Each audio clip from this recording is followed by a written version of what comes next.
name is Ibrahim Pam. I'm currently chairperson of the inspection panel at the World Bank.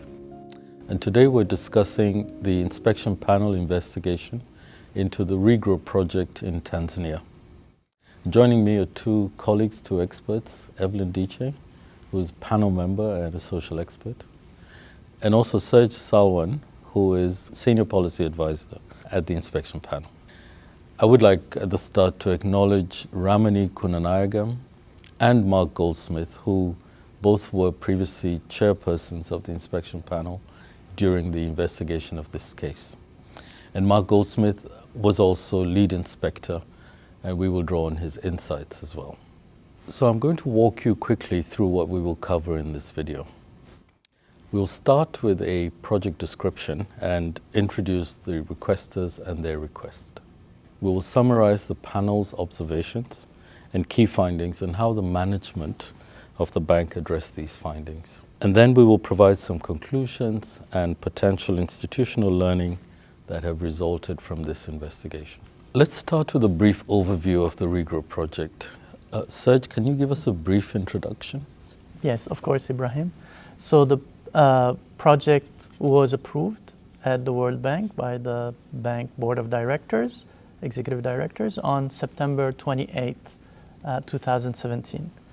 Its purpose is to manage natural resources and create opportunity for tourism in southern Tanzania, while in the same time providing access for livelihood for targeted communities.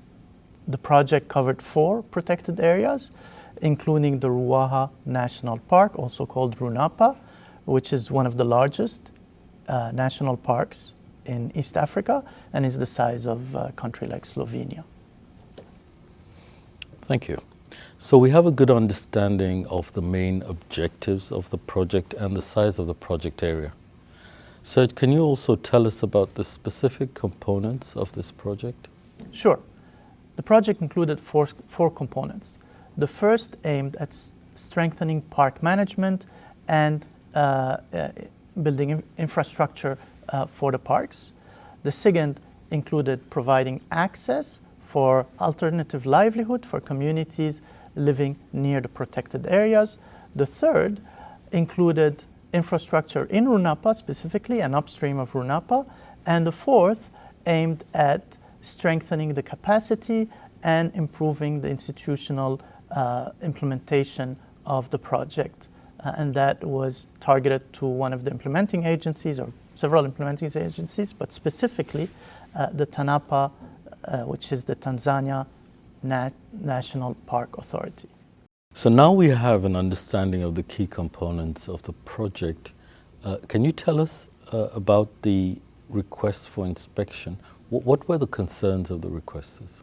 Actually, this investigation related to 2 requests for inspection submitted to the panel. The first one in 2023 and the second one in 2024, reiterating some of the aspects that were raised in 2023.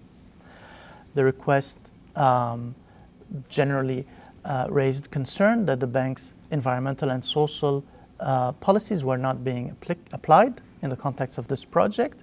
It specifically raised concerns about use of excessive force, resulting in killing, resulting in disappearances, and concerns about indigenous people, concerns about cattle seizing, and denial of access for grazing land.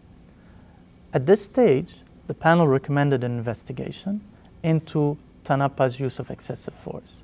The panel was concerned with the bank's due diligence of TANAPA's capacity and its operation in general, and whether the bank did proper due diligence of these aspects of TANAPA's work. And the panel was also concerned with the bank's supervision of the project and how it had received incident reports and dealt with them. But I would turn to Evelyn, who joined the panel team at the time of receipt of the second request. Yes, so Serge, as you were saying, we also received a second request in May 2024, and that second request reiterated the concerns that had already been raised in the first request but it also added new concerns about an imminent forced eviction of about 20,000 people, it mentioned, from the southern part of the Runapa, and it specifically referred to a government notice that had been issued in November 2023, where the park boundaries had been changed, but nevertheless left villages inside the park, and they faced a risk of resettlement. And they also raised concerns about escalating seizures of cattle and farm equipment. And so as we received this additional information, we then included the subject of involuntary resettlement, both physical and economic, in the ongoing investigation from May 2024 onward. Well, thank you, Evelyn. And so how did management respond to these requests? So the bank acknowledged in its second response that there had not been a clear basis for its assumption that there was no risk of resettlement in the southern part of the Runapa, and that involuntary settlement essentially was a risk for that to be enforced.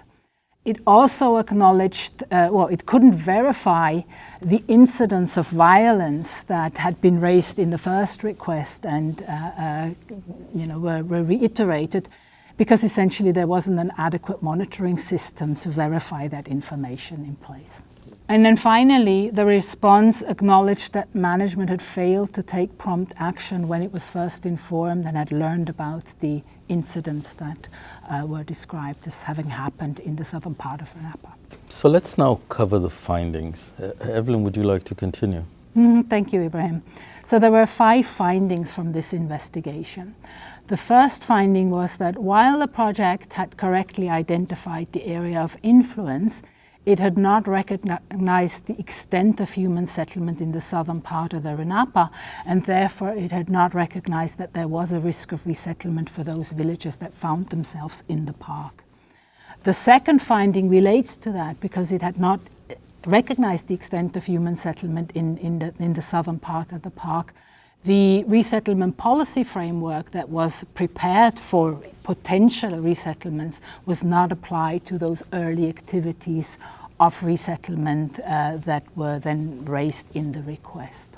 So the third finding was that the project did not realize that by supporting park management, it was also supporting the ability of TANAPA to enforce restriction of access in the southern park of Runapa, and it failed therefore to identify the impacts that this would have on communities, and particularly pastoralists relying on accessing resources in the park. The fourth finding was that the project did not adequately assess the mandate of TANAPA in relation to the conflicts with communities and pastoralists who sought access into the park for their livelihoods, and therefore it did not realize that the TANAPA could use excessive force to enforce restriction of access.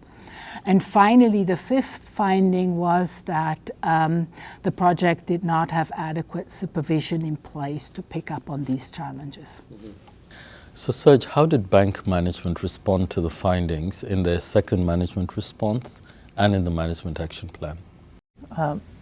Good question, Ibrahim. In the second management response, the bank drew some lessons from this project early on, before even the panel had completed its investigation. Most importantly, it determined that whenever it provides support for the improvement of park management, project as such often included a law enforcement component, and that required early dialogue between the bank and the borrower on specifically the law enforcement aspects. It required, as a second lesson, it required deeper due diligence or a due diligence that had a wider scope to include the law enforcement activities, processes, procedures, and so on.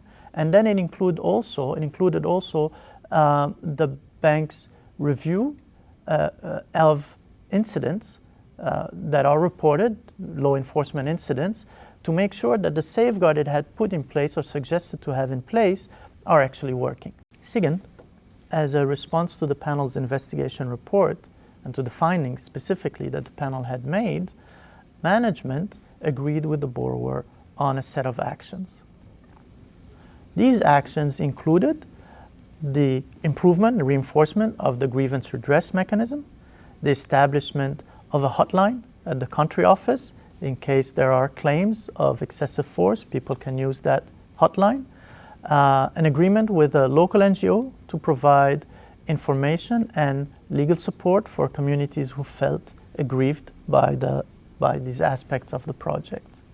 Fourth, it included a bank, an IDA-funded project to scale up the livelihood activities and include activities on climate change. Finally, the management action plan included an action where the borrower would hold an international workshop with development partners, including the World Bank, on good practice for park management, and it would focus on responsible enforcement of restrictions, on conflict avoidance, and stakeholder engagement, community engagement. So Evelyn, what is bank management doing to implement the lessons learned in this case? We understand that the bank has, on the basis of this case, identified several lessons, and it has led to 2 internal responses. For one, there is now staff training on the environmental and social framework, including a specific module on projects related to national parks and protected areas. And we understand that an interim guidance has been prepared also for staff to take into account the sorts of challenges that could arise in relation to national parks and protected areas, and that interim guide is being developed into a good practice notice for staff to consider.